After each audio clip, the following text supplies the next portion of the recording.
Welcome back to Joe Stunner Boxing.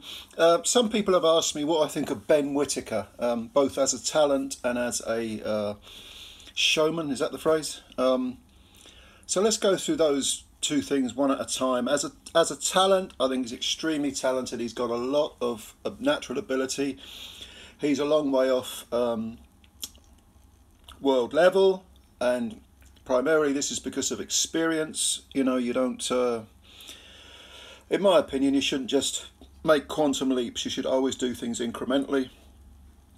And he's only fought journeyman so far. And last Saturday he fought a guy whose name I can't remember, an 8-round fight. I think the guy had been 8 rounds with Karol Atama.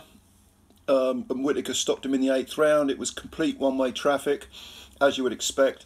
Clearly he's leagues above these people, but I see no reason why he can't contest the British or the Commonwealth, then European and then world level. I always say that about fighters because there is no substitute for experience under the lights.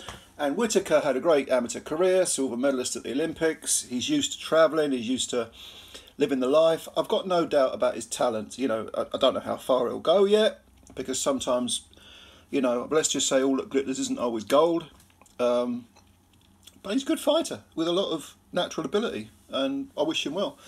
As far as the showmanship, if that's what you want to call it, goes, look, I don't care whether someone wants to sort of do a little dance in the ring or jitterbug around, but I do find it tasteless when you're in against a journeyman or when someone who's just leagues beneath you, who you could basically beat with one hand. I don't like to see that. I don't see the point of it. And because to me, I know people are different. Some people would like it. Naseem Hamed did it, you know. Muhammad Ali did it early on. You know, he was mouthing off and everything.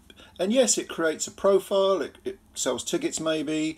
Even if the people who are buying the tickets want to see you beaten, you can play the anti-hero or the villain.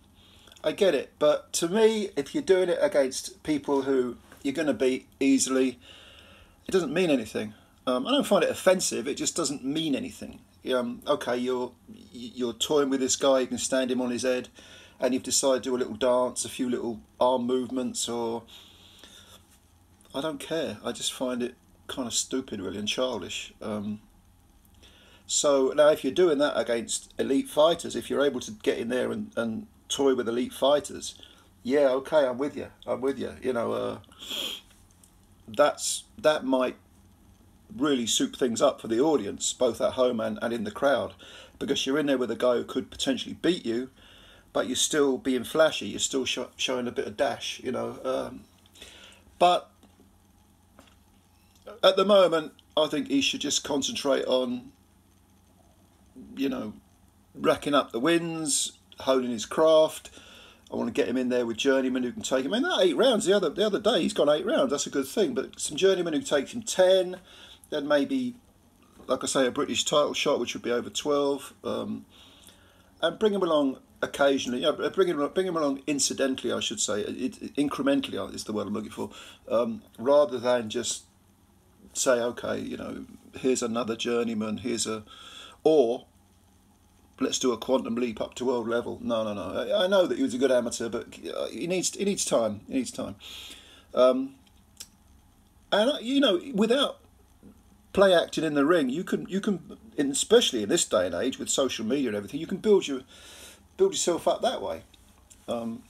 Quite a few fighters have done that who understand the social media game, Instagram, whatever it is, you know, Twitter, all that business.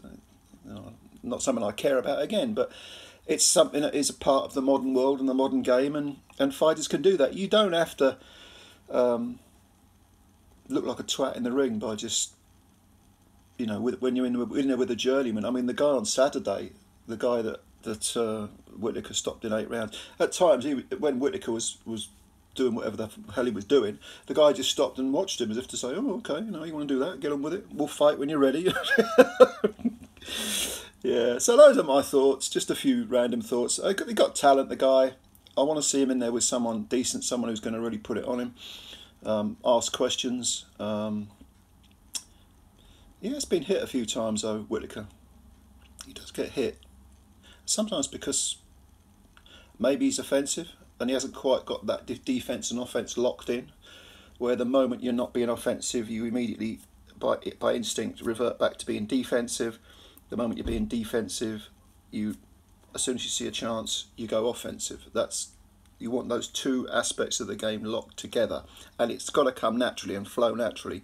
And Whittaker has lots of nice flowing movements, but he can get hit. I've seen him get clocked a few times by journeymen. So I don't know. He's got a long way to go, but good luck to the kid. And leave your comments below. Let me know what you think of Ben Whittaker. Do you think he's going anywhere? And just, yeah, I'll answer. Look at your comments, answer them. I know a few of you have made comments and asked me questions anyway, but yeah. And of course, like the video if you liked it, and subscribe if you're new. That would be a real big help for us. Thanks for your time as always. The weekend's here. Let's have fun. Is there any books on? Of course there is. Even though Stanionis and Ortiz has gone by the wayside, we've still got Boots in it. So let's look forward to that one. Anyway, thanks a lot. Bye for now.